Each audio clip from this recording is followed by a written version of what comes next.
Welcome to Alimentary, the podcast series where you will learn about your amazing body, how it works, and of course why food is so important. We have our store cupboard staples at the end of each episode. We'll also learn more about lifestyle tips and therapies to help you to influence your health in a positive way.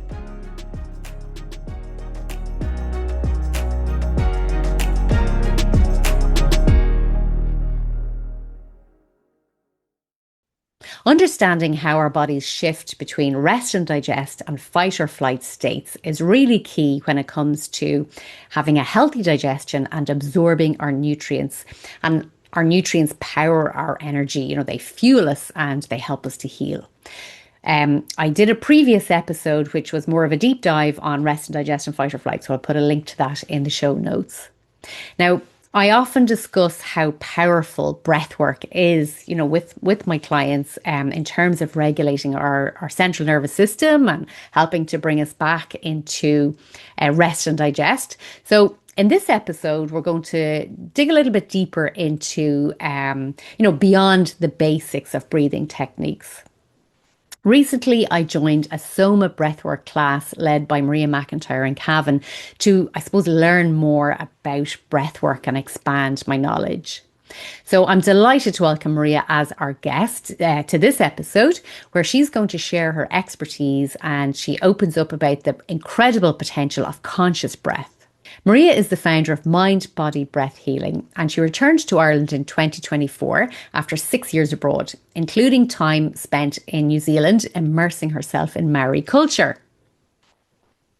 Since then, she has rekindled her connection to her Irish Celtic heritage and the unique magic of this wonderful land. As a certified SOMA Breathwork facilitator and sound healer, Maria leads powerful journeys using breath, movement and sound, integrating binaural and personalized beats, her voice, drums, guitar, crystal singing bowls and other instruments to create a multisensory healing experience. Her approach gently quiets the mind, nurtures natural feelings of relaxation, supports health and helps to recalibrate our central nervous system, which is so important for our health. By blending modern scientific insights with ancient wisdom, Maria guides people back to the stillness and clarity at the core of breath. So please join me in welcoming our guest for this episode, Maria McIntyre. So Maria, would you explain to our listeners what SOMA Breathwork is and how does it differ from other breathing techniques? Yeah, absolutely. So SOMA breath, and there's lots of breathwork techniques on the market at the moment, and obviously we breathe every day, so people are like, what's breathwork? But SOMA breath is made up of rhythmical breathing, so in through the nose and out through the mouth for a few rounds, but after each round we exhale everything out and then we do an exhale retention. So we do some breath holds. So there's an exhale retention which can last between, every retention's different, 1 minute to 2 minutes, and then we inhale and we do an inhale hold for around 30 seconds and then we let go and then we go back to normal breathing and then we repeat this a few rounds. And the rhythmical breathing part, which is in through the nose and out through the mouth, is 2 different counts. So it might be in for 4, out for 8, it might be in for 4, out for 4. They all mean different things. And the breath holds are what's the key thing in this breath work. They put our body into a state of hypoxia, which is low oxygen. And essentially the oxygen that's left in our body is going to go around to parts of our body we don't usually get oxygen to because we usually over-oxygenate, so we don't get the oxygen off our red blood cells. And this type of breath work with the breath holds, which goes way back to the Soviet Union times, where they researched low oxygen hypoxia, which is what it's called, conditions where you put your body into a safe state of hypoxia, which is low oxygen, and that gets the oxygen off your red blood cells. It trains your body to use oxygen efficiently. It trains your body to tolerate CO2. And we don't want to get too scientific here, but no, it's great. It's all good. Yeah, because we want to get all the gases in balance and we over oxygenate. So before I go into a little bit of the science, SOMA breath is a very accessible and easy to do breath work compared to other breath work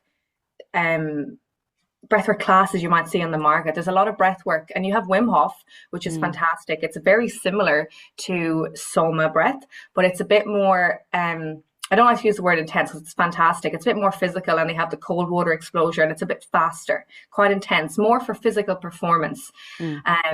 But his work is fantastic as well. And then you have holotropic, shamanic, rebirth, conscious connected, which some people may have heard of. And if you looked up breathwork classes Ireland, you'll probably see a lot of these words, conscious connected or rebirth or shamanic. Essentially, they're in and out through the mouth, and they are getting rid of all the CO2, and you're almost hyperventilating. And it's fantastic. I've done loads of hour-long in and out through the mouth, and you can have amazing, experiences. You can see things. You can have a really emotional breakthrough. Everyone's different. Whereas the Soma breath keeps the CO2 in. And the CO2 is what we need to get the oxygen off our red blood cells. And if we get all the gases right, and we can talk about that as we go, CO2 is one of the key gases to get the oxygen off our red blood cells. If we don't get the oxygen off our red blood cells, we're not getting around our body to heal, to open, to get blood up to our brain, I know, and oxygen is life, really, isn't it? It is life. In basic form. So we'll definitely talk about it in a little more detail, but maybe would you take us through how you actually came across it or found Soma breath? What was your journey? Yeah. Well, I'm 31 now, and when I finished college, I moved to New Zealand. I studied science in college, and I wasn't great in a lab. And after college, I worked 3 jobs, and then I moved to New Zealand, and I lived with my brother, and I was drinking all the weekends. I was just going out. Yeah, I loved going to the gym. I always was very fit and loved going to the gym. But I just, I was drinking so much, going out every weekend, not having the right people around me, the friends I was making. I ended up getting really bad anxiety a year into living in New Zealand. So I was there for a total of 6 years. And I moved back to Ireland last July, so last year. But I started to get really bad anxiety. Like I couldn't leave my house at one stage. Everything was overwhelming. Going to work was overwhelming. I was overthinking. I was like, I couldn't settle my mind. Like everything was so hard. I was sick all the time, and I still struggle with my immune system because it's an ever-going process of working on healing our bodies and our nervous systems. But I moved in with a group of girls, and they completely changed my life. They were into yoga, they were into crystals, and they were into like all sorts of different modalities, and they really held a mirror up. And I started doing yoga. This is about 4 years ago. And through yoga, I learned about the breath, and it completely cured my anxiety. Going to yoga every day for over a year and a half, I didn't get anxiety anymore. And I started getting myself in good groups. Our vibe attracts our tribe, as they say. And I think it is a whole holistic approach. It's not just one thing that transforms your outlook on life. Anyhow, I fell into some breathwork Sundays at my local beach. There was a girl, Libby, she's amazing. She was doing like breathwork Sundays at the local beach. And I started going down to those, and it was like 30 minutes.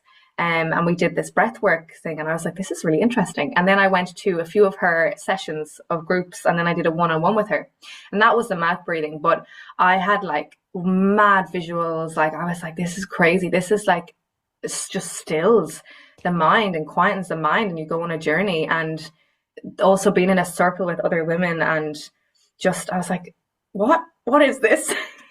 And so when you say you sort of get visuals and you see things, Yeah.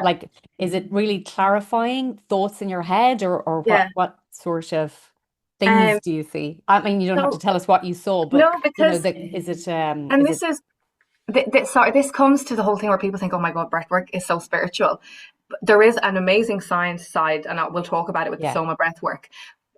But with some of the breathwork journeys I've experienced, essentially we're consciously breathing, we're coming into our bodies, and we're getting out of the thinking, doing, everyday part of the brain. Our frontal lobes that we use are like, what we use every day, and we're getting into our emotional part of our brain. And when we consciously breathe and go on breathwork journeys, we're switching off the default mode network, which is basically the I. When we think I, me, my stories, my ego. I really don't like using the word trauma, but you know, things that happen to us, things that have programmed into our brains. I'm not worthy enough. I'm not good enough. I'm not going to make money. I'm not going to do this. We quieten that down, and this is all researched and all scientifically proved. It's the same as when we take psychedelics, right? But you can achieve this through breath work, which is amazing. It's literally get high off your own breath. And safer, yeah. And it's safer. Whatever, everyone, each to their own, but breath work's an amazing tool to use. And I don't want people to think, oh, this just sounds really spiritual, or this sounds like woo woo, or I don't want to get high off my breath. Because there's a whole other side to it. But I experienced, before I left New Zealand, I kept getting the call to come home. I went to these breathwork journeys, and in the breathwork journey, because again, you're switching off your thinking, doing brain, you're going into your calming your default mode network. So you can actually have visuals, or you can feel things, you can see colors, you can just float off. Like there's so many different experiences, everyone's different, but I had a lot of visuals, and I basically was in the woods beside my current house, my home house. My granddad's cottage is in the woods where he grew up, and there was a woman at the door. She was calling me in, and then all the women in my family were sitting in a circle, and one of my aunties, who's been in a hospital with schizophrenia for years, she's sitting in the middle, and we're all around her. And I was like, this is so weird. And we're all healing her. And fast forward a year and a bit, and I'm sitting in circles with women in my home village, and it's like amazing, because it's so important. I think it's a whole, and we're going on to a different topic there, but well, I think it's that you mentioned, that our thinking brain can lead us astray. We do overthink things, we overanalyze. So it gave you, maybe the breath work has helped your subconscious to come through, and your subconscious is what we really need, isn't it? And so similar to meditation, I suppose the breath work helps you to get into a meditative state or whatever, so that we can access, because our subconscious kind of knows what's best for us better than our thinking brain, really, doesn't it? And we just need to. And it doesn't matter if it's breath work, if it's going for a walk, if essentially we don't want to be listening to music or going for walks to a podcast. We actually want to be very present. Anything that takes us out, there's a few different elements to it, but we want to be fully present. That's the goal. Whether it's in flow, doing a workout, but essentially you're still doing something, which is so hard for people to be still. Even if we're driving, we might think we're relaxing or we're meditating. Watching TV is, a lot of people think that's meditation. We need to be completely doing nothing and just be with ourselves and go inwards. And the breath is like the number one way to do that.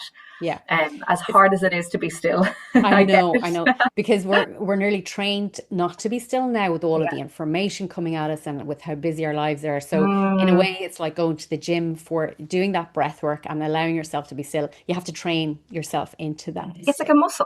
It's like and the best thing is everyone has access to the breath. Like everyone's the same, and we've never been taught how to breathe properly and how powerful it is, while you can have all these lovely experiences I just mentioned with feeling blissful and euphoric and very clear-headed, and you can rewire your neural pathways. Like, it's a fantastic tool, and you don't have to lie down for an hour and mouth breathe, right? The SOMA breath's very different from that. It's much easier in the body, because on those breathwork practices where you're breathing in and out your mouth, you're essentially hyperventilation. It can get really like tingly. It can, you can have a lot of stuff come up. SOMA breath, I find in my experience, is a lot gentler on the body and accessible to all ages. I have people from 16 up to like 80 that have come to my classes, and everyone takes the class at their own pace, and I just facilitate and I guide and I ensure everyone's safe,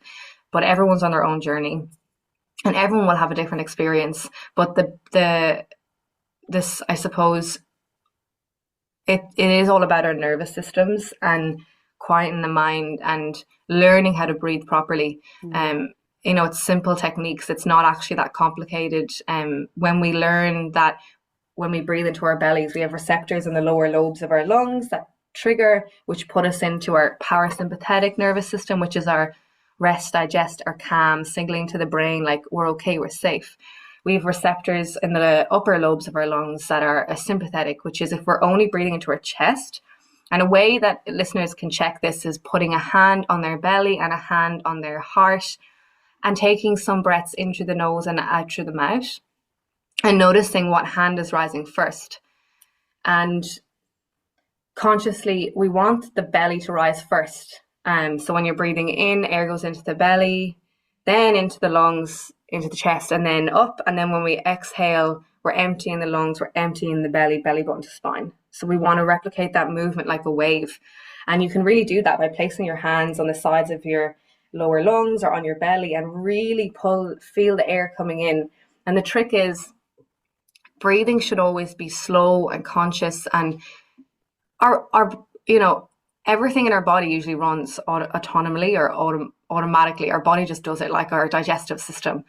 With our breath, it's one of the functions we can actually manipulate and control. So we can train our bodies to breathe into our bellies, to practice that. So over time, we are breathing into our bellies and we are getting into rest and digest.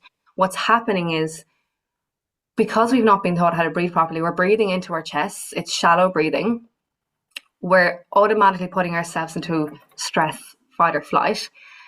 And back in, we should only ideally be in sympathetic nervous system in fight or flight stress response for 4 to 5 minutes, 7 minutes. What's happening is our bodies, like back in the day, we would have been caveman days, we got activated. There was a threat. We had to go see. It was a saber-tooth or a lion. We would run. Our sympathetic nervous system's in action, gets us going for 7 minutes. We can't go, like, we're out of, adrenaline, or we're out of adrenaline. Yeah, exactly. So it usually would have ended up in them being hurt. And then that area where they're hurt, whether they're stabbed, whether they break their leg, all of everything goes there to inflame, to heal it, to inflame it. And then they would have gone into a numbing response to protect themselves. The body would have said, shit, we need to numb the pain, we need to numb them, we need to go into shutdown. So what's happening today in today's world is our bodies are chronically in this state of years. We're getting into, we're in this state for years. We're in chronic inflammation, and we've got chronic sickness, and we are then, it's like that little mechanism, that whole scenario is just playing out over years. So, and it's leading to chronic stress and inflammation. So what we can do with the breath is we can train our body and go back into our parasympathetic nervous system, because we have all these stressors. Like, we pick up our phone in the morning and scroll on Instagram. And I do it. Yes. I absolutely do that. And I'm really trying my best not to. But that is, we might not think it, but that is triggering us into a stress response. We see something we don't like. I know. And so I say to people as well, because obviously in terms of digestion, it's super important. And I often say to, clients, when I'm trying to explain that stress isn't, you could be, everything in your life could be perfect. And you might feel fine. You might be happy and feel fine. And I wasn't, certainly, I didn't think I was a worrier, and I can look back now over years and think, oh my God, my body was stressed because I was eating the wrong foods for me, which I didn't realize at the time. I was too busy. I never took time outs, all of that sort of thing. And there are so many, and as you say, nowadays, phones are the big culprit, that blue light, stimulating cortisol, and people even scrolling in bed, when you're trying to calm down and produce melatonin for sleep. So everybody, regardless of how good life is, everybody has that certain level of stress that we need to regulate. In terms of, say, the benefits, say someone goes to your class, obviously we know, and we'll talk about the science now in a little minute. You've certainly referred to it, but on the outside, say for there's obviously the physical healing, inner healing, but we'll say in their lives, what benefits could people expect to see when they start to practice SOMA breathwork? Amazing, yeah, and I just want to add that it's so hard in this day and age, just noting on that whole thing with all the stressors, like it is so difficult to eat healthy and to not go on our phones at night and to, on, like, we're not taught these things, and I really do understand how hard it is. It's hard for me. Like, it takes such strict boundaries and such hard work to eat healthy, to not go on our phones, to get good sleep, to get good water, to meditate every day, to have a routine. Like, and I don't have kids, or like I do breath work my full time, which is mostly evenings, so I've loads of time. So I know how difficult it is, and even just a simple breath work practice every day can change your life, even if it's 12 minutes, right? I do a 12-minute daily breath work. So I don't want to say like, oh, well, we're stressed because we're doing all these things. Like, you know how hard it is. It's Of habits. course. Yeah. But slowly over time, we can really train ourselves. Even if we just start with, okay, 1 or 2 days a week, I'm not going to go on my phone at nighttime, and I'm going to journal, or I'm going to read, and slowly put in these different, everyone's different, right? Because, everybody has different pressures on them and outside pressures. Yeah, and it's hard, and it's easy to just disengage. Yes. And to go into these routines and habits, and I totally get it. And that's why just cold saying, I'm not going to do this, it doesn't really work. You have to like work it into your life. You do. So I really empathize with how difficult it is to regulate your nervous system, to fix your immune system, to sleep well. Like, it's so hard. When people are just trying to sort of get everything done that they're expected to do, and then it's actually remembering those habits, even if they're a few minutes here and there, it's actually remembering to do them. That can be difficult. Yeah. And that's when your work that you do, whether it's breath work, that's where it comes in. Not in the classes, not when you're in the gym. It's outside of it. Or like all the work you do, it comes up then. Like when I'm driving and there's sometimes traffic or someone pisses me off, that's when the work I do shows, right? Right. If I'm triggered, I don't like all these buzzwords. Like, your nervous system, when it is regulated and it's safe, these things are not going to stress you out, and you're connected in your mind body. It's when you disconnect and you can't feel your body is when you can have all of these stressors, and you're constantly sick, or you're constantly stressed, you're coming up in rashes, or all of these things are happening. A lot of it is happening because we're so disconnected from our bodies and our minds. But back to the question on my classes, what benefits people can expect from them. So in the classes, we do a mix of movement. So I do a little introduction, then we do movement, which is, we do everything from yoga stretches on the ground to coming up and doing shaking and movement, dancing. It could be squats, it could be lunges, anything to get the heart rate up a little bit, get a bit of a sweat, shake off the day and just come into presence. Shaking has honestly changed my life. And if you asked me 6 months ago, I would have been like, what? But shaking is like the best thing, one of the best things next to breathwork to come into your body and trigger your nervous system, that it's safe, because you're like, you've no choice, but you're like in your body because you're moving so fast. And I'll link you something to put with the podcast that people can do at home. It's a video on YouTube. Brilliant. But essentially, it's shaking off stagnant energy. In the wild, animals get attacked, and you just see them shake, and they go back to grazing. So they study this, because we hold it all in. We don't shake off. So shaking every day, honestly, has changed my life. And the other day, all day, I had a ball of anxiety in my chest. I was like, I can't get rid of it. And I was doing my breath work. I was tapping, because tapping your chest and tapping your body is another way. I was like, it's not going. And I was like, went to the gym, I did yoga, and I was like, it's just not going. And then I had a really good cry, and then it went. And obviously I just needed a cry. But then the next day I did loads of shaking, and it just completely shifted all of that energy I had in my body that was making me feel anxious. And yeah, like, I just realized how solid movement every day for the last 6 months has honestly changed my life. So in SOMA Breath, you can do the daily doses, which are just the breath work, but in the full class, it's movement. Then you come down to your mat, and we do like a meditation that I talk you to, and it's all about visualization and focusing on gratitude, because you want to rewire those neural pathways. So you want to be focusing on what you want to shift, what you want to call in, and how much power you have, because we all have power to call in what we want, and to, stop these limiting beliefs and stories. And then we go through the breathwork journey. Again, as I said, it's in and out through the nose for a few rounds, but after every round we do the breath holds. I add a sound bath at the end because sound healing is amazing for healing as well. But benefits, very clear-headed, because we get blood, we get like even a simple exhale. Like if you and I are sitting here and I'm like, right, we'll inhale through the nose and exhale normally, and then we're going to do like a few seconds hold on the exhale. They did a study that there's 47% more blood flow up to the brain when we do simple exhales after simple breath holds after exhales throughout the day. And also the breath work itself gets blood flow around the body. It's a vasodilator because we're opening the blood vessels, we're opening the arteries. So it's really good for lowering blood pressure if you don't have uncontrolled hypertension. But it lowers blood pressure because it's opening our veins, it's getting the blood flowing, it's getting blood flow up to our brain. Even the movement, like if we do movements where we're putting our hands up into the air and down, that also opens up all the vessels around the upper chest and throat and top of our lungs.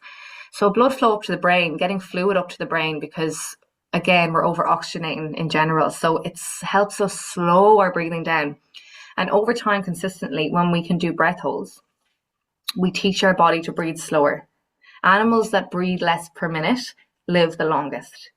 When we we look at calories, right? And we look at water, right? When do we say, oh, how much air are we taking in? When we over oxygenate, we don't get the oxygen off our red blood cells. Is that because we shallow breathe? So we're taking more shorter and mouth breath breathe. And mouth breathing. Yeah. A lot of people mouth breathe and they don't notice it. Again, in some ancient cultures, they take babies' mouths closed. Yeah, I've actually been a bit more conscious of that recently. And even when I'm out for a walk, I'm trying to make sure that I breathe in through my nose, out through the mouth. Even in general. Classes, yeah. In general, outside of my classes, outside of breath work, you should always be breathing in and out through your nose. During exercise, I know it's hard, but always in through the nose because we're pulling in way too much oxygen and we want to balance all of the gases, right? So when we have everything in check and when we're breathing properly, it's alkaline. Yeah. And we want to find balance in that, and also what can't exist in an alkaline environment. You know, chronic disease, disease and cancers. People get it. So. But again, that's absolutely not my area of expertise. But I do listen to podcasts and learn about it a lot. But basically, the benefits from the class, and then I'll talk about the gases. But you're gonna sleep better, and this is what most people come to my class report. And people doing SOMA breath, depression, anxiety, they lower. So it's gonna help that. It's going to help you get out of your head and into your body if you really focus on the breath. I know it's hard, but over time you'll see a difference. Again, with the blood, it gets oxygen off the red blood cells, sends it around the body. So our eyes are our least oxygenated parts of the body, and people's eyesight has actually come back, or it was going and come back, because when we do the breath holds and when we get oxygen out and send it around, our body utilizes it where it needs, so it can get to our eyes. It goes all around our body. It's amazing. It has it balances our nervous system again when we're doing the breath work and breathing into our bellies. It just has so many overall health benefits. The founder was an ex-pharmacist. So, and a lot of these modern day breath work practices you see, they all come from old ancient, SOMA breath's immersion of ancient wisdom and modern technology, because it's all to music, binaural beats that help with that brainwave activity. But it's called kumbhaka. The breath retention is called kumbhaka. But like pranayama is ancient yogi breath work. Puteko is there's so many different breath work, but they all are coming from the same place. Holotrophic, shamanic, conscious, connected, they're all the same. They're all in and out through the mouth, they've just been the words of them have been changed. But yeah, it's amazing how ancient wisdom is now being proven by modern science, isn't it? Catching up. And are there any scientific studies that you maybe wanted to mention or anything, just so that listeners understand that there is an actual science behind this? Yeah. So SOMA did a study with Cambridge University. They did 4 weeks of hooking people's brains up, and they did include mood and emotion regulation, energy and clarity, stress and overwhelm, heart rate variability, better stress resilience, went up. So the stress, the energy and clarity, mood all went, up or down. Yeah, stress and overwhelm went down and the rest all went up. And then the heart rate variability. So slow breathing improves our rest and digest. And then the binaural beats, which they put in the background, enhanced emotional regulation and reduced anxiety. And there was another one done in 2022 that breath holds increased cerebral blood flow by 47% to our brain, because our brain's full of fluids and we need to get them up. And when we do breath work, it gets them up there. That's a really important one for productivity, even, isn't it? As well as obviously mood. Yeah. Proactive than reactive. So especially for, all this wellness in workplaces, and like when we are operating from a place of a regulated nervous system, and I'll show you the trick to do this from Patrick McKeown with Oxygen Advantage. He's amazing. I'm going to do his course. He has loads of simple techniques that you can just do throughout the day, for decongestion, for asthma, for like training your body to, for all these things with the breath. He's amazing. But it's basically like the science, like what we're teaching our body to tolerate CO2, right? And when we can increase our tolerance to CO2, I'm just getting the notes I have on this. Okay. Sorry. No, you're fine. Yeah, so we essentially want to get the oxygen from our blood cells. Most people overbreathe. We lose too much CO2, so less oxygen is reaching our cells. So when we're living off air, water, and food, and we're consciously looking after our food and water, we also need to look at our breath. So this type of breath works, the breath holds, the breath techniques, they train our body to tolerate CO2, which improves oxygen delivery, nervous system regulation, and breath efficiency. And then also, when we train our body to tolerate CO2, when we're doing high intensity workouts, we're able to optimize our performance because we've trained our body to tolerate CO2 as well, which is another whole interesting topic as well. All the big athletes, all the famous singers, everyone does. All of them are doing breath work. Of course, we might put some links to some of those studies in the show notes. Absolutely, well. yeah. And the practice in some, but like after 2 minutes, your body can actually create its own stem cells as well, and they talk about this in SOMA Breath. When you're able to train your body to hold. Now, low oxygen is not a state you want to be in all the time, but brief periods throughout, maybe once a day, to train the body to slow down, are fantastic. Like even a few exhale retentions randomly throughout the day are safe. So that was actually bringing me on to my next question. Is obviously these things are amazing, but we need to learn how to do them safely, so that they're effective as well, and also really know what we're doing. So I suppose, how can someone new to breathwork get started safely and effectively? And obviously a class, to me, that's why I joined your class, because I do talk about breathwork a lot, wanted to learn more. So is that the best way to get started?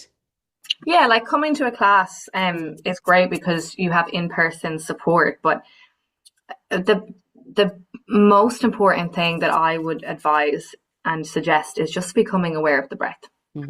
Because when we become aware of the breath, we're actually becoming conscious of our breathing, which is the first step. There's an author, Eckhart Tolle, I hope I'm pronouncing his name properly, but he has a wonderful book called A New Earth, and I was reading it recently, and he says being aware of your breathing takes away from thinking and creates space. It is a way of generating consciousness. Be aware of your breathing. Notice the sensation of the breath, of the air moving in and out of your body. Notice how your abdomen and chest expand and contract. One conscious breath is enough to make some space.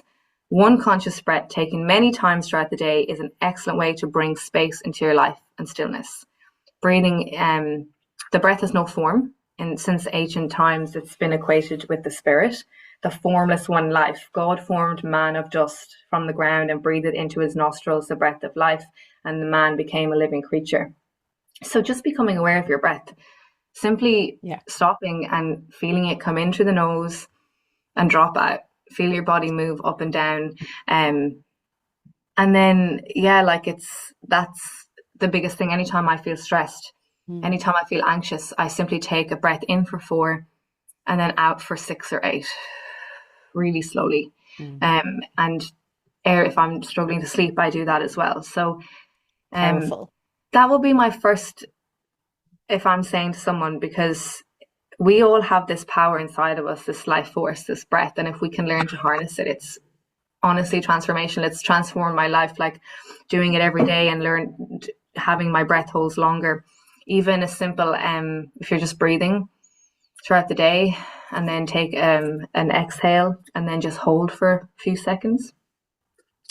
But coming to the class is good because you learn that you need to be breathing into your belly, simply checking in with your breath every day, putting a hand on the heart, a hand on their belly.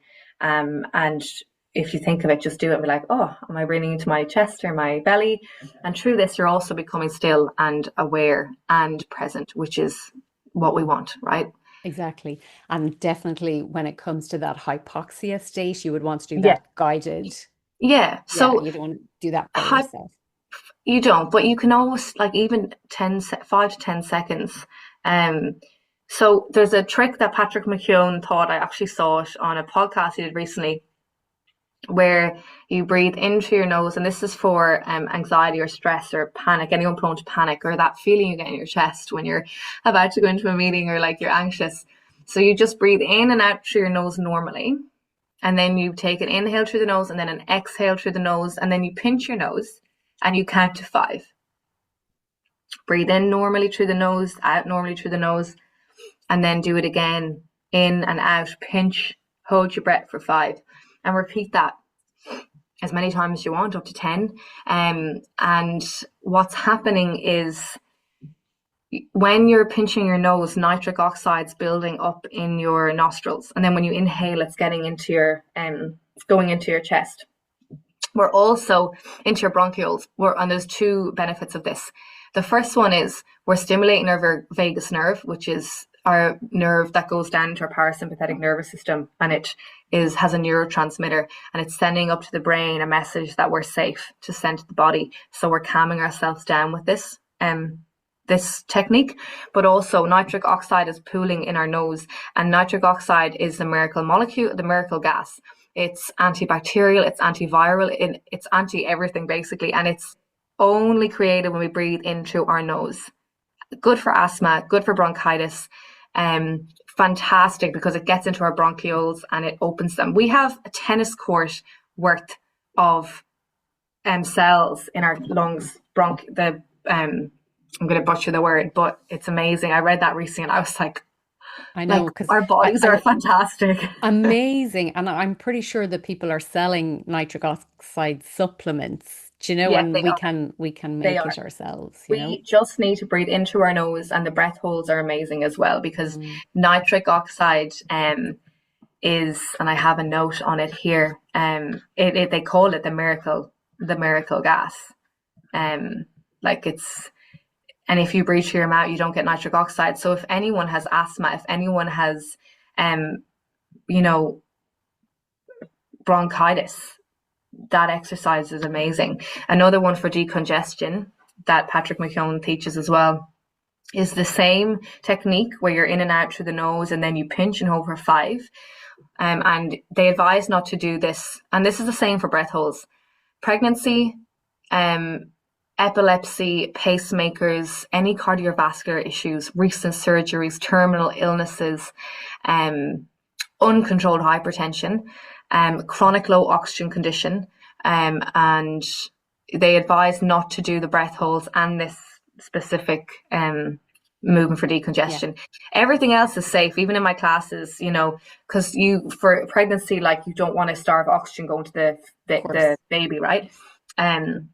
But everything else is safe. The rhythmical breathing is safe. But for this one, it's the same, in and out through the nose, and then you pinch, and you want to count up to 10 instead of 5. Ideally, you want to count towards 30 seconds, but over time, you learn that. But when you're pinching it, you move your head, nod your head up and down, and the movement is what does decongestion. So if you're decongested, that's a fantastic one to do. It's the movement that decongests it. And you want to count up to 10, and then over time, try and count up to 30. The So more I they're just learn about the tips. body, Yeah. It's even more, magic. it's more fascinating all the time. Yeah. That's a great tip. I must actually follow Patrick McKeown. He's I hadn't heard amazing. of So him. I Yeah. heard about him through going to the SOMA in person breathwork training in London because I did it online and then I went to an in person one. But Patrick McKeown, he's from Galway and he has loads of books. I'm reading his Oxygen Advantage book at the moment, and his courses are really affordable. Hmm. You're looking up to 6 to 9 grand sometimes to train to be a breathwork instructor. Yeah. Patrick's are really affordable, and he actually has a podcast as well, and um he works with a lot of sport. Like, he's fantastic, and he's got loads of everyday techniques. They include breath holds, they're accessible. So yeah, I've been following him for a while now, and I would like to do his course till it's very scientific based as well. Hmm. And I'd love to. So Soma Breath's amazing. I love teaching it, and it's quite a relaxing, some would say spiritual class, and I tailor every class. Like, if it's a group of men, like, I'm not going to do all my, I like this Well, everyone comes to, yeah, I was just going to say from the classes that I've been to so far, like yeah, I'm a fairly newbie, but each one has been a little bit different, and it's mm, because of different people in the class. You get you have a different energy maybe oh every yeah, week, or maybe some week the class is more tired than others. mm, So you do definitely, it is different. It has been different every yeah. week. It's great. And I tailor it. When Mm. I know the mood of the day is tiredness, we'll do a 4-8 count, which is longer exhales, more relaxed. If it's an energetic day and I feel people's energies are good, we'll do a 4-4 or 2-2 energetic, which is in for two, out for two, in for four, out for four. If the Yeah, same for the movement. I read the room, and I also encourage people to go at their own pace. If you want to fall asleep during the breath work, that's fine. yeah, done that too. Yeah. Everyone's like, that's what we need when we get out of our head and into our Mm. body, and we want to cry, or we want to shout, or we want to sleep, or, like, that's what you do. That's what your body needs, and that's absolutely fine. It doesn't have to be this a massive bloody healing thing. Like, there's nothing to fix. We have nothing to fix. So you have to be very careful with what words, like, I create a safe space. I make sure everyone's comfortable. I make sure the energy of the room is protected. We just hold space and guide and facilitate. We're not here to tell you what you need or what you need to. Yeah. There's nothing to fix. You have all the benefits from the breath work. Is going to give you all the benefits for your body, and I guarantee you'll feel healthier, happier, and you'll feel naturally high. That's Um, lovely. The other thing yeah. that you obviously in your class we wear eye masks, and I think Yes. that's a great thing because if someone came along and they were feeling a little bit self-conscious, that just Mm, moves that self-consciousness because everybody's in eye masks and nobody's looking at anybody else. And then when you take the eye mask off the end, there is a lovely little cup of herbal tea and some nice little treats at the end of the class, which are gorgeous. yeah. So it is, as you said, it's a really Yeah. safe space. It's a warm place. It's yeah, a lovely, lovely environment, and lovely And people. that's what people want and need. And I love creating that because I love going to retreats or classes where there's a little extra, like, comfort for people. And I want people to be comfortable because it's sometimes very hard to still the mind and be in the Yeah. body. Like, it can be a little bit confronting, and it can be nerve-wracking to shake in front of other people. So yeah, eye masks are optional because not everyone's comfortable wearing them, but they're Mm. there. And I know how much breath work has changed my life and my, like, coping with stress and managing when things are hard. Like, I went through quite a difficult experience in February, and if I didn't have the breath work, like, I don't know how I would have regulated my system. Like, I honestly, like, it was a godsend. So it's really when you have difficult experiences or where it really comes in, and just knowing that over daily when I'm practicing the breath holds that I'm getting all of this. It also enhances detox and cellular repair as well. I forgot that Mm. extra. But that's the thing is life has its ups and downs, and Yeah. no matter how, you've got to a place where you think, oh, I'm in control, something comes along. So it's about having those tools and having built up the resilience Mm, that maybe it doesn't knock you down as far as it might have, but that you have the tool to get you yeah. back up as well. Are there any common misconceptions about breath work that you would like to address? Yeah, I hear a lot, sure, I breathe every day. Why do I Yeah. need to do breath work? You know, and I completely get that. But the thing is, most people breathe dysfunctionally. We overbreathe. We're not breathing correctly. We're putting ourselves into fight or flight Mm. because we've never been taught how to breathe properly. We were never sat down in school and said, you breathe into your belly because of this, and we do not breathe through our mouth. So it is like an epidemic. Like they've done studies with children from 0 to 57 months, which I think is 5 or 6 in the UK, where they followed them, and the kids that mouth breathed had learning difficulties, they didn't sleep properly, they had issues. And obviously it's very layered, and I don't know the study in depth, but um you will notice people. If you ever read the book Breath by James Nestor, read that book, beautifully written book. You'll notice people that mouth breathe. Their faces are completely different. Mm. And it's not their fault, but we have to close our mouths. And you can get mouth tape for nighttime and a nose. So sleep apnea, all of these things, they can I all was be just going to reversed. mention sleep apnea. Everything can Yeah. be reversed. Yeah, because that can actually, I mean, there's can be lots of, obviously being deprived of oxygen during your sleep, Mm, can cause like issues long term, but also dental issues, like, yeah. oral hygiene Mm, issues. So actually getting a handle on it. And again, it might take some time, if someone yeah. has a condition like sleep apnea, but certainly even a lot of people are breathing through the nose because they are congested. So that Mm. little tip about, that pinching your Yeah, the nose moving of exercise the that you head. Yeah. mentioned, that can help Obviously, by people the too. way, you don't do any of these things when driving or in water or in Of course. saunas. Like, yeah, there's some people that will do a training, high altitude training, all of this stuff there, just don't be doing these when you're driving or in the shower in water because you don't want to pass out. Mm, Um, it's, mm.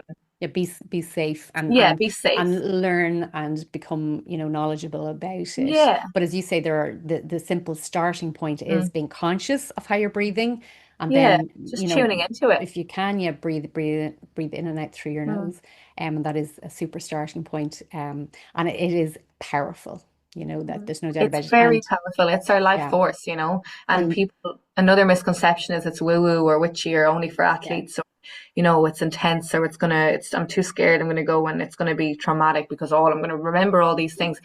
Um, it's, it's absolutely like a beautiful way to give yourself time to actually sit down and do breathing. Like a lot of people, it's hard for us to be still, and I think a lot of people are very scared to be still. Like I'm going to a healing thing later on. I'm scared because it's not nice to sometimes feel things, but it is. We have to feel things, and in a safe environment. And sometimes you won't, but at the end of it, you're going to get all the health benefits as well as teaching physically your as well body as that we're emotionally. safe. Yeah. You So are safe, and there's no need to be scared. You've nothing to fix. You're just regulating your nervous system. You're coming into your body, you're resting. And even if you don't want to be in your body, you're just going to breathe. You're going to feel great, yeah, you know? exactly. So there's the physical benefit and the emotional and And around spiritual, the end. it's like, they say you never regret like a cold dip or when you go for a cold swim. Yeah. Like, um, yeah, it's honestly life changing. And one of my biggest purpose for doing this was I see so many of my friends and people I've met, and I've worked in the corporate world in New Zealand. I worked in a high performing sales role, and I just see how people hustle and hustle and hustle, and they don't stop. I even was just thinking this morning how I used to get up. I had my coffee, which you shouldn't have coffee the first thing you get up. Hmm. I used to go to work. I used to go to a HIIT class. I used to come home and repeat, repeat, repeat, and work, hustle, hustle, hustle, constantly trying to get sales, constantly trying to meet targets, constantly trying to get better commission, constantly trying to like push myself for what? What was I trying to achieve? I had a great salary. I had a great life. I had like a lovely company truck. I lived in a beautiful apartment by the beach, but I wasn't happy. I was dysregulated. I was hustling, and I was in my masculine. And um, it took me coming home, and then I worked for another job here, and it took a huge event to stop me. And I came to Soma Breath because I wanted to find something that I could facilitate in to show people that underneath all the noise, you can meet yourself and get all these benefits. And actually, if you have anxiety, if you have stress, if you're not coping, like, you just need to stop and focus on yourself and be selfish. This whole thing of women people pleasing and not saying no and not saying how they feel, it's got to stop. Like, and I know how hard it is, and we protect ourselves, and that's what our body's job is, to do, our nervous system. But I just see how dysregulated and anxious and not coping with life people are. And I like, if I can help one person learn how powerful and magic they are, that they don't need any of this external stuff, they don't need to rely on anyone else, they have it all inside, then I'm happy. Because most people are so reliant on these, so many things, but it's all in here. We don't actually need anyone or anything. We just need ourselves. Yeah. That's what I want to help people realize, or just giving them time to come and just relax. Yeah. That's a lovely way to end the episode. Maria, thank you so much for all of that. It's really inspirational, and I think it's something that everybody can can aspire to do, is get control of their breath. Thank you so much. Thank you, Lynn. My thanks again to Maria for her time and expertise. So I thought, for the store cupboard staple for this episode, that we would continue with our theme of calming the central nervous system, and we'd have a look at chamomile tea. So there are some benefits to chamomile tea which have been supported by research, and that it may help with sleep, digestion and mild anxiety. So if you ever need to unwind after a long and busy day, this could be the tea for you. And this has been the case for centuries. So people around the world have turned to this humble little flower for comfort and relaxation. Now, it's a very pretty little flower, a little wildflower. It sort of looks a bit like a daisy, and it has been celebrated since ancient Egypt for its soothing properties. So the tea is made from the dried chamomile flowers. It's caffeine free, and it has a sort of a gentle, maybe apple-like flavour. So, it's not too strong. We often use it as a bedtime beverage, but actually studies do show that it can help also ease mild anxiety and soothe our stomach. So it's believed that it has anti-inflammatory and antioxidant effects. So I would always recommend, if you're buying herbal teas, particularly for their therapeutic benefits, buy like a good one. And I did a previous episode with Roisin Sheridan from healthtea.ie, so I'll put a link to that in the show notes. But Roisin's teas are available online and at some markets, and I'll also put a link to one of hers that includes chamomile. They're absolutely amazing. If you buy a good herbal tea, you want to steep it for about 10 minutes in order to get really the most of the benefits of those amazing phytochemicals. So the other thing about herbal teas, though, is because they are therapeutic, if you are on any medication or have any medical conditions, you just want to double check that it's okay for you to consume them. We don't want to contraindicate with any medications. So when you make your lovely cup of chamomile tea, you can always add like a little half a teaspoon of honey if you want to add a bit of sweetness, or, a good squeeze of lemon juice for a bit of an extra kick. So really, from ancient rituals to our big modern mugs, chamomile tea remains a timeless way to unwind. And hopefully there is enough information there to encourage you to add some more good whole foods into your shopping trolley this week. Thank you for listening to today's episode. I just wanted to clarify that the podcast is for informational purposes only and does not substitute professional care from a doctor or trained health professional, nor constitute medical advice or services if you're in a position to need either. However, if you found it interesting, you can subscribe to make sure you don't miss future episodes, or sign up for my newsletter on lynsharkeynutrition.ie.